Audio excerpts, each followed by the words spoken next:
Hello, my dear students. Welcome to our English grammar lesson, Relative Pronouns, prepared by Mrs. Shaheen Sabri. By the end of this lesson, you will be able to identify what the relative pronouns are, recognize the defining and non-defining relative clauses, use them in sentences. What is a relative pronoun? When two sentences repeat a subject, we can replace it in the second sentence with a relative pronoun to link the sentences and avoid repetition. For example, this is the bus driver. He drives our school bus. The pronoun he in the second sentence refers to the bus driver in the first sentence. We can link these two sentences together by removing the pronoun he and use the relative pronoun who or that. This is the bus driver. Who or that drives our school bus. Another example, this is the exercise. It's difficult. The pronoun it refers to the exercise in the first sentence. We can remove the pronoun it and replace it with which or that to join the two sentences together. This is the exercise. Which or that is difficult. To introduce relative clauses, we use the relative pronouns. But what are they? Number one, who. We use it for people. The man who works in the post office is very kind. Number two, which for things, objects and animals. Nada has a cat which her dad brought. Number three, that. We use it for people and things, but in defining relative clauses only. The blue jacket that she's putting on belongs to her friend. Number four, where. We use it for places. The hotel where we stayed was comfortable. Number five, when. For time. That was the day when my sister was born. Number six, whose. Possession. Have you seen the girl whose father is Adam? What is a relative clause? Relative clauses give us information about the person or thing, subject or object we are talking about. There are two types of relative clauses, defining relative clauses and non-defining relative clauses. The defining relative clauses give us essential information about the subject or object we are talking about. They are important to the meaning of the sentence, but the non-defining relative clauses give us additional information about the subject or the object. It means that we can omit them without affecting the meaning of the sentence. For example, my sister, who is from Chicago, visited me last week. What we mean here by this relative clause, it means that I have many sisters who live in different countries or places, but I'm talking here about the one who lives in Chicago. But on the other side, my sister, who is from Chicago, visited me last week. The relative clause here is non-defining relative clause. It means that I have only one sister. She lives in Chicago, but this information is not important. The most important here is that she visited me last week.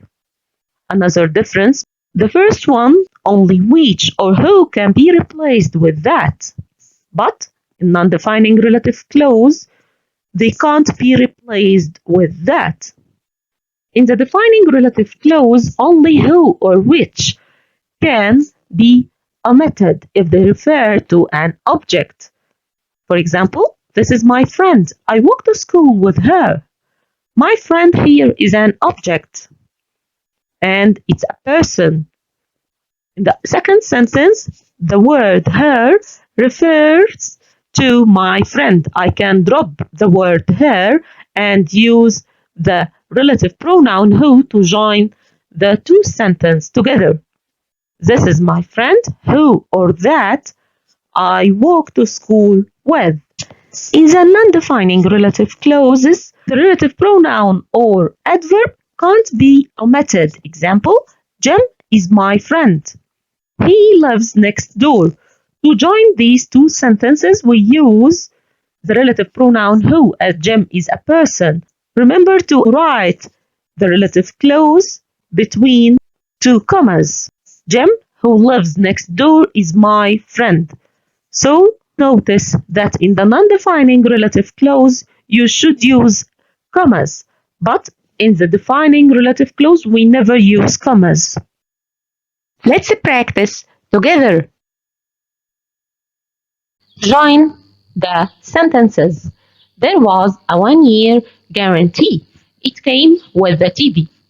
In the first sentence, a 1-year guarantee is a thing, and the pronoun it in the second sentence refers to the first word.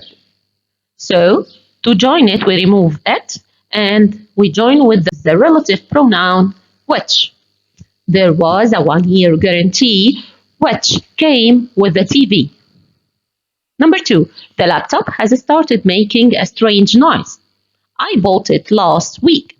In the first sentence, the laptop is a subject, and what refers to it in the second sentence is the object pronoun it. So, to join the two sentences together, we use the relative pronoun which or that. Remember to omit it. We say, the laptop that I bought last week has started making a strange noise. Number 3, the city was San Francisco. The flower children lived there. In the first sentence, the city is a subject.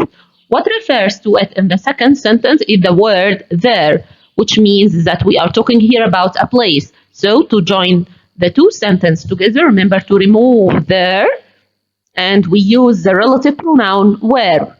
The city where flower children lived was San Francisco. Number 4, the day is Sunday. The concert takes place then.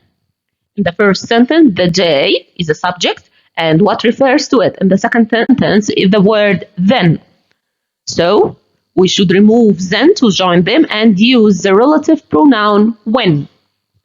The day when the concert takes place is Sunday.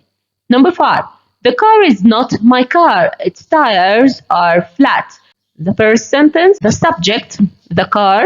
What refers to the car is its tires in the second sentence, but possessive pronoun, so we omit it and replace it with the relative pronoun whose.